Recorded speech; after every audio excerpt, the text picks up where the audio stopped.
Welcome to the Modern Classrooms Project podcast. Each week, we bring you discussions with educators on how they use blended, self-paced, and mastery-based learning to better serve their students. We believe teachers learn best from each other, so this is our way of lifting up the voices of leaders and innovators in our community. This is the Modern Classrooms Project podcast. Hello and welcome to episode 218 of the Modern Classrooms Project podcast. My name is Zach Diamond, and I'm a high school media production teacher in Washington, D.C., and of course a Modern Classrooms implementer. And today I'm joined by a culturally responsive educator and high school world language teacher and a close personal friend who I've known for a very long time, Xian Lu. Welcome, Xian. Hi, everyone. Hi, the listeners of Modern Classroom Podcast. It's great to be here today. It is so great to have you. We have to catch up. We haven't spoken in such a long time. We were talking before we started recording. Like, our kids have had play dates together. Right. I've had the best hot pot that I've ever had at your house. So we go way back. But anyway, I'm so excited to have you on the podcast to talk about culturally responsive teaching and also language teaching. Your husband, Xiaomin, I want to mention this, has been on this podcast as well. And I'll link that episode in the show notes in case listeners haven't heard it. Our talk today, I think, is going to focus a little bit more on the sort of social justice and culturally responsive aspect of things. And that's definitely what I know you bring to education. So I'm really excited for this. But before we get into that, Xian, why don't you tell us a little bit about yourself? Tell us who you are and how you started your education journey. Yes. That's a very interesting question. I see that as a very interesting question, although it seems easy, like who I am, because I feel like my identity just developed over the years. You know, the person who I am today is different from the person who I am, say, 3 years ago, even 5 years ago, 10 years ago. So I think right now I see myself more like a culturally responsive educator and a language educator. I'm also a mother. And because, you know, what I do in my school, in my kids' school, you know, in my community, I also do a lot of advocacy, you know, on the behalf of children like my kids, you know, kids of colors, you know. So, yeah, I do a lot of things, and I didn't do those things, say, 10 years ago, even 5 years ago. So that's about who I am and how I started. Yeah, I also have a husband who graduated from Modern Classroom a few years ago, and he was on your show. Yeah. So how I started my education journey, I traced that back to when I was 17, 18, when I was applying for college. My father, you know, advised me to be a teacher because bear in mind, I'm from China. I grew up in China. So like in my region, it's very important, you know, for like girls, like young age girls, to listen to their father. And, you know, basically he chose my career for me. Something I always regret for is, why didn't I become a doctor in China, or why I didn't become a lawyer in China? That's something I actually really want to do, you know, but at a young age, I didn't know what is advocacy. So I never learned to advocate for myself. And actually learned that in this country, you know, and you'll be amazed by like how people develop like in different environments. Anyway, so that's how I started education journey. I signed up for a teacher's college in China, and that led me actually studied journalism when I first started in the teacher's college. But I found a passion in learning how to teach the language, specifically Chinese as a second language when I was in college. So I actually quit journalism and signed up for learning how to teach Mandarin Chinese to speakers of other language. And, you know, it just led me little by little to a different country, say America, you know. When I was in my early 20s, you know, I was looking for adventure. So I signed up for this amazing opportunity, which was to teach Chinese to the state of Arkansas students. So I just, you know, that's how I came here. And I met my husband. Then I decided to like it here. So a 2 years working plan turns into like right now I'm in here for 13, 14 years, you know. So, wow. Yeah. So, in a nutshell, that's how it happened. Life has lifed you. Yes. Yeah. It's funny how that happens, right? You look back and it's been 10, 15 years and it's It's just like, wow, okay, well, I'm here now. That's so interesting. I feel like I've never heard somebody put their like childhood influence so explicitly, right? Like not knowing how to advocate for yourself. I feel that's a really interesting thing to say, because I can see how that influences you now, right? Right. Why it's so important for you to teach advocacy to high schoolers, That's really interesting. Yeah, I think that early experience, like looking back, really shaped who I am today. Because I constantly think back, like when I was a child, like the teacher who I am today was totally shaped by how I was treated as a student at my early age. I remember I gave this like kind of workshop thing to my previous school's development conference. So I think one thing I reflected on was when I was young, because I went to school super early, I was younger than everyone else in my class, like 1 to 2 years, even 3 years younger. So because, my brain was not fully developed at that time. So a lot of things teacher taught me didn't make any sense to me. But my teacher didn't know like term like scaffolding, like the Chinese culture things like teacher just say something and you're supposed to, just know it. But, how could you know? How could you, like a younger child know it without, being given scaffolding, right? So I was actually constantly called by my teacher saying like as a dumb child. Wow. And, so that's how I grew up. So I became a teacher who I became the teacher opposite to all of my teachers in my early childhood. Like when I become teacher, I decided to be like, I will never say something to make students feel horrible. I will always give my student the best support because I know what it feels like being left without support or being made, feeling horrible, in a classroom. So on the day I signed out to be a teacher, that's something I told myself. I will never become the teacher that I had when I was a child. Like you said, Zach, like advocacy, right? Like I was not born with the skills of advocacy. Like I don't know what is advocacy. But just because of that experience, just because I didn't have that and I know what the suffering looks like, feels like. So when I become like an older adult, especially a mother, I know that's something I should have because that's very important for a mother, for a teacher to model to the students and to her own child. So I totally become the opposite person to the young youth who I was to be, So it's a very interesting life journey. Yeah. So I want to tell you a story because I have a very similar experience. I was a music teacher for a very long time. I remember I have this like vivid core memory of when I was in, I don't know, 3rd or 4th grade. I was very young. And my music teacher told me that the music that I liked was too short because it wasn't the length of like a symphony, right? And I remember that today. And the more that I think, the more like as I've grown up, I've carried that with me. And I went into music teaching saying, I will never do that. I will be the opposite of that. Yeah. Because music is so important to kids, to everyone, not just kids. I mean, it's important to everyone. And so like, how could a teacher say that to someone, especially someone who is their music teacher, right? The idea is to get them to like music and they already do. So like, yeah.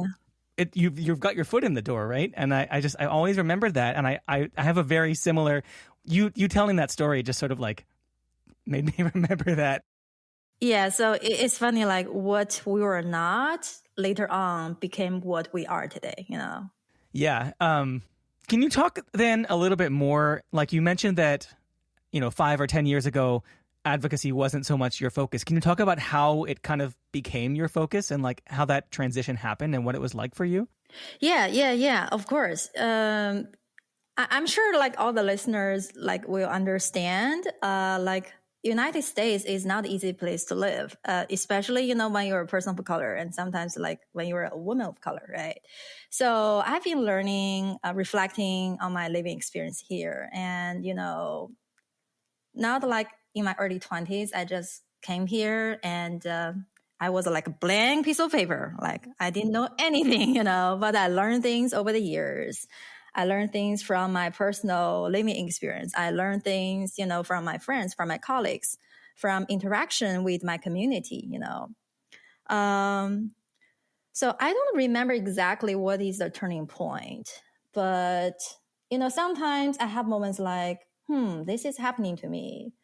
Like, would I be treated this way if, I were someone different, So things like that. I will say, let's trace back to the year 2020. Like we all know what happened in 2020, right? And with the pandemic and George Floyd, Breonna Taylor. So, and we will work through that day as educators. And because I taught in this school that was very diverse, and the students in my classrooms, they were a very super diverse body, And as their teacher, who never met them in person, but who see their faces, some don't turn on the camera. And I'm a very observant teacher because, I can feel the student energy when I listen to them or talk to them.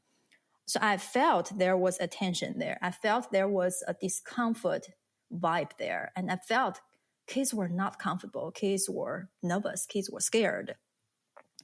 So I did something I never done before, which is we actually talk about social justice on the first week of the school. I actually found the lesson from Nearpod because, it was my first time. I was super nervous. I was like, oh, I don't have social study teaching background. I'm not a history teacher. I know a little bit things about, the past, the history, but, how I can, talk about this topic with like a lot of confidence. But I did it anyway because that's something I love about teaching. It's almost always like you can be creative. Create something, you go with it. It may work, it may not. If it doesn't work, you just fix it. The creative part of teaching. Yeah. So anyway, I went with the Nearpod lesson. So it had some prompts in that lesson. It was a well-written lesson. I remember one question is share experience. When you have being the victim of racism or you have observed, racism happening around you. And I was amazed by like how willing my students, their willingness of share, they were just very vulnerable and they chose to become vulnerable and share what they experienced personally, what they saw in their, community, and I shared my story too. And I feel like after that lesson, although we only have like this virtual relationship, but the community, the energy in the community is different. I feel like my kids, they view me as someone they trust. And although it's online, we're a very, very close community, talking about, say, things like building rapport, building relationship, right? That's, all the training like teachers have to go through when they first become teachers. And I think, I was like, wow, that is so powerful. And why I didn't do that earlier. So after that, I just decided to every year, I should start the second week of the school year by talking about those hard topics. And one thing I learned is if we don't talk about those difficult topics, things will become difficult as the year goes. But if we talk about it early, your year actually gets easier. Because we talk about this SAC, like as an Asian woman, I still feel like in the country, because Asian culture is very diverse itself. Northeast Asian, Southeast Asian, it's very diverse. So within the Asian community, like we don't even know a whole lot about other Asian communities, background, or we don't even have much knowledge about other Asians, culture and everything.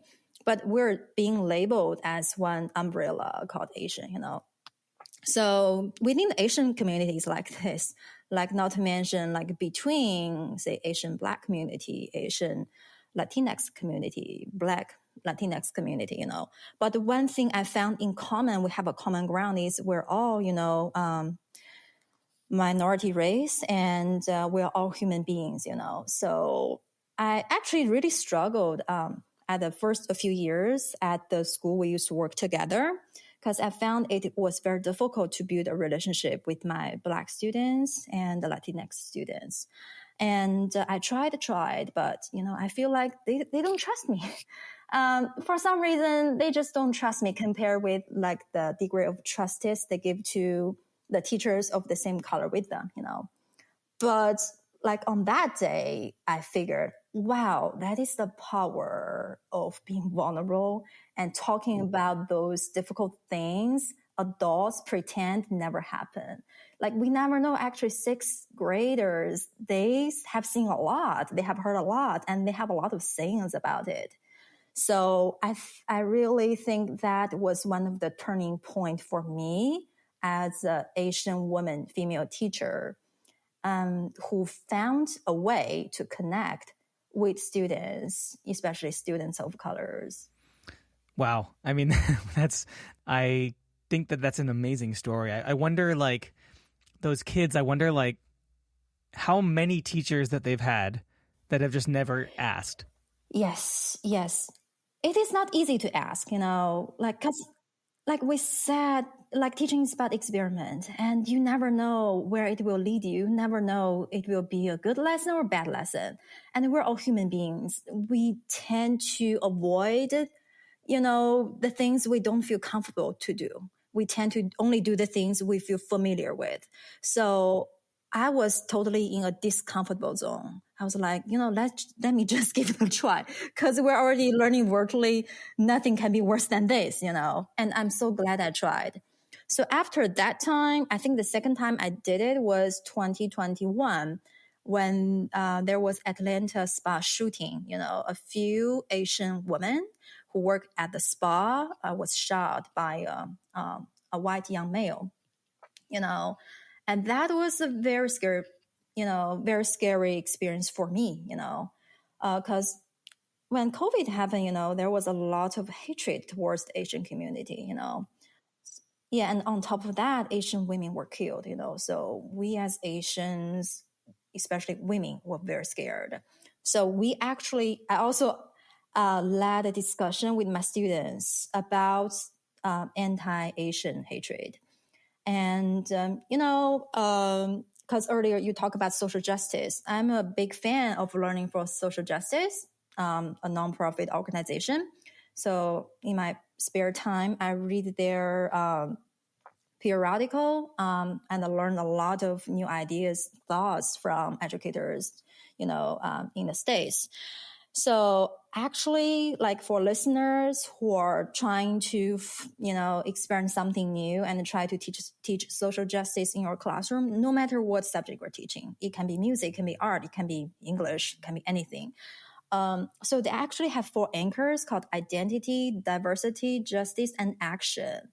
So if you want to talk about a social justice topic, they have like strands under those 4 anchors, and they their framework is very comprehensive, So you as educator can easily find strands, criterions that suit your need. And those strands, criterions will serve as your learning objective, and that's how it helps you to plan backward from where you want to go to what activities you want to design. So I actually use the resource from Learning for Social Justice to design the objectives I want to discuss with my students after the Atlanta shooting, the hatred towards the Asian community. And I remember vividly, because the action part is I asked them to check in with some friends who could be affected by this hatred, by this, this thing. And I remember from 2 students, they sent me to check. They say, oh, this lesson, make me feel empowered. And this lesson, it's so great because it reminds me to care for the friends who could be affected for this. And at such a difficult time, and thank you, Miss Lu, for giving us the hope or the power to empower others. That's amazing. I mean, that's really amazing. And I think what it's making me think about is how you said, like, it puts you outside of your comfort zone. It's difficult for teachers to do things like that. And I think it's also difficult for kids, right? It's the world that we live in. It's just they're difficult topics. And empowered because you modeled for them. It takes vulnerability. It is difficult, right? You're not going to wake up one day and just be ready to have these difficult conversations about race, about, anti-Asian violence. That's not easy to do. And you showed them and not even the lesson, right? But like the fact that you were vulnerable modeled for them what it was like to be vulnerable. I think that's so incredible. And I think that like, I'm going to link Learning for Social Justice in the show notes as well. Like there's obviously something for everybody. I've looked through it myself a lot. There's lots of stuff to connect to any content, but even like beyond the content itself, it's just like the act of showing them vulnerability as an adult, right? Like an adult that they look up to. I think that's a big part of the empowerment, right? Yeah. I think like for like those difficult topic, and sometimes there are things we as adults do not have solutions either. But I really like Learning for Justice. They always end with an action, So what are something we can do to make this better? Although it takes time, obviously it takes time, but still there are things we can do, to educate people, to lift up the community, So I always like to end the lesson like this with action, So it's kind of like an exit ticket. Like, what are some thoughts you think you can give to this community, So although the discussion part could be difficult, but the kids leave with something positive. Yeah. Wow. That's incredible. Thank you, Zach. No, thank you. And I have to say also, like I remember, because we did used to work at the same school, I remember you getting up in staff meetings too, and like advocating for different groups of people, right? That maybe weren't being advocated for. And I think that you're, I didn't know that you didn't used to be like that, and I just always looked up to you for being very brave and vulnerable and willing to do that, because somebody has to do that, and I think that that's incredible. So thank you. I want to ask you, because we're talking about a world language class, right? Like this is Chinese class. How does it play in? Like, does it connect to the content of language, or in another maybe take on that question, like as you move on from those specific lessons and start talking about language learning, does it come up in that context as well? The culturally responsive teaching, or just this whole sort of approach to teaching? Well, it's actually both. Culturally responsive teaching is something I've been practicing and crafting for years, but I didn't know there was a term for the things I've been doing until one day I come across this book called Culturally Responsive Teaching and the Brain by Zareti Hamad, And I was like, wow, this is the book that I need. And because this book explains why culturally responsive teaching works, because it explains the scientific part of it. Like when teachers do certain teaching moves, it actually affect how students' brain works, And when the brain feels safe, they respond differently. When the brain don't feel safe, of course, they don't respond well to the teacher, So that book is my go-to book, because it is so great. So if the listeners, looking for a great culturally responsive teaching, and I just, highly recommend this book, The OG. I will link it in the show notes. Yeah. So back to our question, Zach. So I think there are two sides of it. One is the content, like what kind of content I teach that belongs to culturally responsive teaching. I think the content part is more like what we discussed earlier, like social justice. Sometimes we do talk about social justice, like say when there's like social event happening and it just bothers a lot of students and we need to talk about it. And forget about Chinese. Like let's talk in whatever language you feel comfortable talking. We discuss it as human being, between the teacher and the students. Yeah. Okay. That's really important. I'm sorry. I didn't mean to interrupt so like abruptly, but I used to teach English as a second language when I was living in Peru. I think that that's really, really important to let kids express themselves in their first language if they need to. It's so important, and it's such a bad look to get up and be like, "Sorry, this is Chinese class." And we can only use Chinese, right? Yeah. Mm-hmm. Right? You can't speak Spanish. No, that's like such a quick way to turn off the relationship piece, right? Like to to spoil those relationships. So yes, I completely agree. Sorry, continue. Yeah, I think, what you said is a great point. Like kids need to feel the freedom to freely express themselves. And usually, in the second, third language, they're constrained by their vocabulary. So they're not able to talk freely in that, topic of complex yet. So that shouldn't become the barrier prevent students from thinking in a deeper, higher level, right? And the second thing I just want to mention, because, although I'm a world language teacher, but a lot of practice I do in my classroom just applies to every subject teacher. It's more like the culturally responsive teaching method approach, like what as a teacher believe in.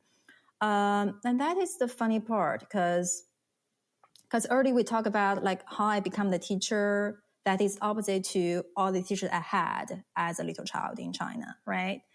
I think like that is one thing that make me a culturally responsive teacher, because I know kids are smart. There is no so-called dumb kids. Like, when I was young, actually I'm very smart, because later on in my life, I got straight A's. I was the first in my department. I graduated as the first place in my department. And when I went to master school in China, I was also the first who graduated from that graduate school. Wow. The top 10 in China, So I know I'm smart. But why, thinking back as a child, I was labeled as a dumb child by my teacher? So something was not right. Did my teacher teach the way I learned? They didn't. Did my teacher know about me, who went to school at an much earlier age than my peers? They don't care, right? Did my teacher know I actually loved art? I love drawing, I love music. They didn't care. And did my teacher know at my home I actually have grandparents who speak dialect? And when I go to school, I speak Mandarin Chinese. So I grew up with my grandparents who spoke dialect to me. So my vocabulary, is different compared with my peers, because a lot of my vocabulary are Chinese dialects, are not Mandarin Chinese. So without understanding those like background, my teacher just assumed me as a smarty who can absorb everything they say, and that is not fair to me. So with that lens, I often examine my lens when I teach. Like the same question asked my teacher. Am I doing that to my students? If I'm doing that, then I'm a really terrible teacher. Like as an Asian teacher, do I know Black students? Like, do I know Black culture? Do I know the historic trauma Black people carry every day on their shoulder? Well, I used not to know, and that was bad, because I make a lot of assumptions about my Black kids, because I just think they shouldn't do certain things in certain way using my standard. And I used to think my standard is the only standard. And that was, that was wrong, So I think my personal experience really helped me become a culturally responsive teacher. And also just, the experience of working with kids of colors, and also, self-education. Another book I highly recommend is called Why Are All the Black Kids Sitting Together in the Cafeteria by Dr. Beverly Tatum. Yeah, this book actually really transformed my life as a teacher. Because I had, a couple of years teaching experience, working with Black kids, I thought I knew them well. Well, that's not true, After I read this book, I just gained a totally new, higher level perspective about my Black students, my Latinx students, my Muslim students, and even my Asian students. So there are a lot of things people don't talk about. But as a teacher who are facing a diverse group on a daily basis, I really recommend like educators read this book, because it's going to just give you so much insight about what your students, what kind of burdens they're carrying, like what challenge they're facing every day with their peers, with their community, with their school. So I really think like having the understanding of the student's background help the teacher understand students as learner, as human beings. And on top of that, I'm not saying students and teachers should become friends. No. So I remember there's a term called warm demander on the culturally responsive teaching book, the warm demander. Yeah. So over the years, I have seen, some say very strict teacher, who are pretty good at classroom management, but kids are so scared of them. Like, some teachers, they go in, like they're good at speaking loudly to the students, when the student feels scared, so they listen. But, sometimes the work being given to students were very basic. They were not challenging enough. So although kids they were behaving well, but did they learn much in the classroom? They didn't, So I think warm demander is the type of teacher pretty much, if we care about education, we aim to become a warm demander. And becoming a warm demander is a piece of art. It also takes a lot of time to practice. Yeah. But I will say this. Like from my personal experience working with students of colors, like I learned that not only kids need to know, you know them, you connect with them. Like you suffer from the same kind of pain, or you understand the pain they're suffering, the challenge, the trauma, the experience. That's very important too. And you're their ally, Not only that, but also telling them, letting them know that you are giving them a strong support. And also you demand a lot of things from them. So they go hand in hand, strong support and strong demand. And telling them, you're brilliant, and telling them you deserve more than this, and telling them I want to see you do more. Because when they go to, some classrooms, they may feel like, something are not something they can do. They feel like they cannot handle it. But you have to tell them they are able to do it, and you are there to support them. And communicating with them that you have a high bar for them and you're there to help them get there. It's so important.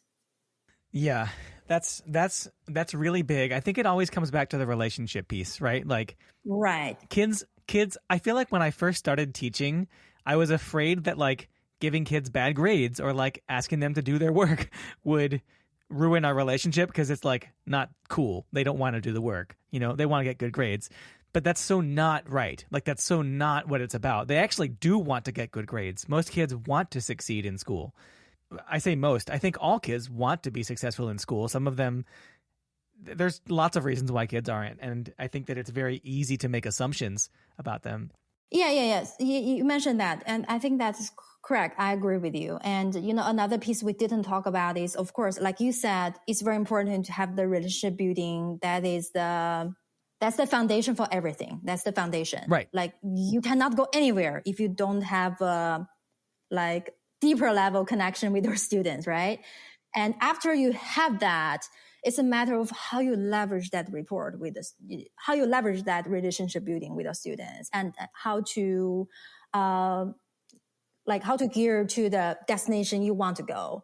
Like you don't just become connected with them for the sake of being friends with them. You actually want to be connect with them so they can work hard for themselves and you can raise your bar high for them.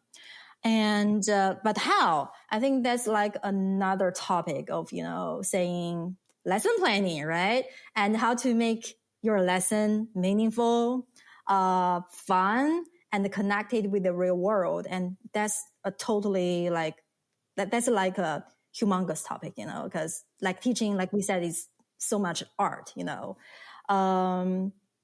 I do feel like, after you have this relationship building and you always want to tell your students, and you deserve more than this. And this is where I want to see you to be, and sometimes I like to give my kids some inspirational speech, like some days they're so tired, they're a little goofy, they don't feel like doing work, and I like to pause and give them an inspirational speech, and Yeah. I found that, very helpful.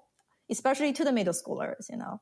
And I mean, I think that that's something that we've talked about a lot on this podcast, and it comes up in the world of modern classrooms a lot, is like sometimes a kid's just not going to be there that day. I mean, they'll be there physically, right? They're in the classroom, but like they're not going to be able to learn that day. And, you know, you talked before about the sort of like strict, loud teacher who scares their students into doing their work, right? I feel like that's not the way, right?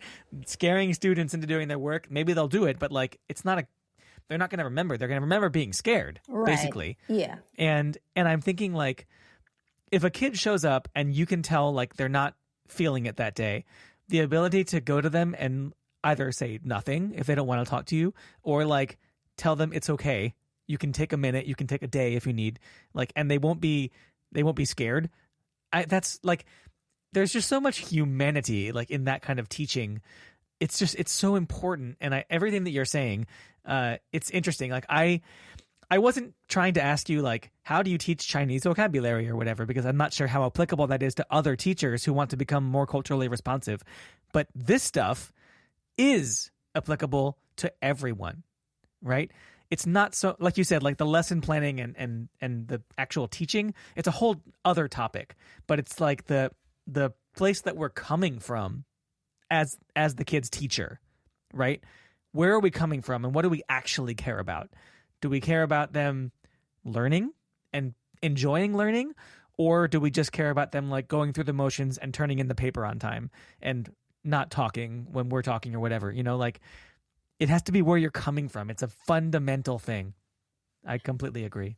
And I have to say, like, speaking of like, say, how to make your lesson attractive to students, how to make your like lesson plan more like meaningful to students, it's like another topic. But I do remember like last year, I had a lot of conversation with like teachers of different colors in my previous school. And they were middle school teachers and high school teachers of different subjects.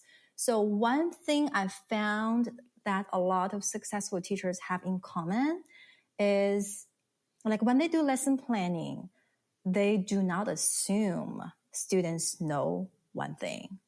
You know, like when you do lesson planning, you just don't assume students know this already. If this is important concept, like on which you have to build another concept on, then do not assume they know it. Maybe you want to spend some time doing reviewing with your class, you know. Otherwise, it can be a disaster, you know. And another thing, I remember talking to this math teacher, Mr. Mensa, and because we think very much alike, and one thing he said was, you know, when I do my lesson planning in math, I was just thinking about when I was a 15-year-old, when I was learning this, say like a formula or whatever thing, what was my struggle? And with that in mind, you know, you're just thinking about the scaffolding you want to give to students, because you're not assuming they know this, because you know as a young teenager, you had struggled with it. So that's how you just give your students so much more support rather than, you know, just thinking, affirming like they know everything already. That's pretty much how I was treated as a little girl by my teacher in China, because they assume I know this. They assume if they say this sentence, I will remember that sentence and I can apply that sentence to a new skill, which I couldn't, you know. Well, I think that's sort of the way that like the world looks at education, right? People who aren't in school buildings all day kind of think like, oh, well, there's the standards. At least in this country, we have the standards, and they have to get to this standard by this date. And we go the standard by standard, and at the end of the year, they learned all the standards. And it's not like that. Like maybe some kids learn like that. And we have to look at this in a historic lens too, you know, like kids come from all kinds of, you know, family backgrounds and economic backgrounds, right? And some families, like kids get tutors or like they get supports from their parents, right? But some families, you know, they don't get those support. So it really leaves to the teachers in class, you know, who can think inclusively, think for those students and, you know, deliver the best lessons, you know, that just caters to everybody's needs, not only certain group of kids' needs, you know. And early on, you talk about social justice, right? So I think like for culturally responsive teachers, you know, like choosing to work with students of a diverse body, choosing to work with students who may not get as much support as their peers. I think this is like one way, like those teachers are fighting for social justice, like, staying and fighting for them, just being there. Yeah. Wow. Oh, what an incredible conversation. I feel enlightened. I feel so inspired. Oh, wow. Thank you. I can see why why the inspirational speeches work for your students too. Because I put my poker face on. Yeah, I look very dead serious. No, but everything you're saying just resonates with me so much. Like, and you say it in such a way that it makes perfect sense. Like, how could you ever think anything else? I feel like I kind of wish that you were my teacher. Oh. I would have learned Spanish a lot better if you were my Spanish teacher. Music was my favorite subject when I was in elementary school. I just never pursued that career. Yeah, so you could be my teacher too. See, this is the thing, because music was like my least favorite subject until I got to high school. I think that maybe that's how we all wind up teaching what we teach. I don't know. Xian, what goals do you have, and what do you hope to see in the future? Could be broad, could be personal. What goals I want to see in the future? Like personal goal, I want to try different professions, to be honest with you. Like, I never, like, I want to relive my life, like let's go back to our early conversation. Like, what if I chose to went to a medical school? Like, where I would be today? Would I be doing as much advocacy as I'm doing right now? Like, what kind of person I would be, That's interesting. Because I feel like life takes so many things away from you, but later on, and you have the craving for those things, and you just, intentionally retrieving those things back to your life. Yeah. So I don't know. I just feel like when I was a young teenager, I hate the dreams I had for myself when I was earlier. But when I get older, like, I want to go back to my childhood and do all the things I wished as a child, like, I don't know. So that's my personal goal. I'm not saying I love teaching, I love being creative. I love, making contact with individual students, with school, that's all my passion about. But just as a, regular human being, I want to see myself doing a different thing. So that's my personal goal. That's so interesting. What a interesting answer. I feel like hindsight is interesting, right? Because you can see the things that either life took away from you or you just you denied yourself. Right. And you can look back and say, I wonder if I should have tried that, or why did I resist that so much? Like, why I didn't advocate for myself, saying, Dad, I don't want to be a teacher, Yeah. Yeah. Right. Okay, well, I feel like we could have this conversation for the next 3 hours. I have so much. I love hearing this. But it's time for us to go. Before we do, Xian, how can our listeners connect with you if they'd like to chat with you more or hear more about culturally responsive teaching? And also, I guess, some of these books. I'm going to link the books that you mentioned. Listeners, you have homework. We have some books to read. Have fun. How can our listeners connect with you if they'd like to? Yeah, you're welcome to shoot me an email. And you can feel free to link my personal email address at the show. And I also just recently reactivated my LinkedIn. But because my previous LinkedIn email address is different now, so I really haven't spent the time to add it on my LinkedIn yet. So what you're going to see is something very basic, just my name and where I live. Yeah. But either way, you can send me a message on LinkedIn or you can email me personally. Awesome. I will link both of those in the show notes. Wow. What an incredible discussion. Thank you so much for joining me tonight. This has been absolutely amazing. I hope that the listeners enjoyed it as much as I did, because I enjoyed it a lot. And so like I said, I'm excited to get to listen to it again when I edit it. Thank you so much, Xian. Thank you, Zach. Thank you for the opportunity. Thank you, Modern Classroom Podcast. Listeners, remember, you can always email us at podcast@modernclassrooms.org. And you can find the show notes for this episode at podcast.modernclassrooms.org/218. We'll have this episode's recap and transcript uploaded to the blog on Friday, so be sure to check there or check back in the show notes for this episode if you'd like to access them. Also, we're asking our listeners to leave a review if this podcast has been helpful in supporting you to create a blended, self-paced, mastery-based, and maybe culturally responsive learning environment. It does help other folks find the podcast. Thank you all so much for listening. Thank you, Xian. Have a great week, and we'll be back next Sunday. Thank you, Zach. Bye. Thank you so much for listening. You can find links to topics and tools we discussed in our show notes for this episode. And remember, you can learn more about our work at www.modernclassrooms.org, and you can learn the essentials of our model through our free course at learn.modernclassrooms.org. You can follow us on Twitter, Facebook, and Instagram at modernclassproj, that's Proj.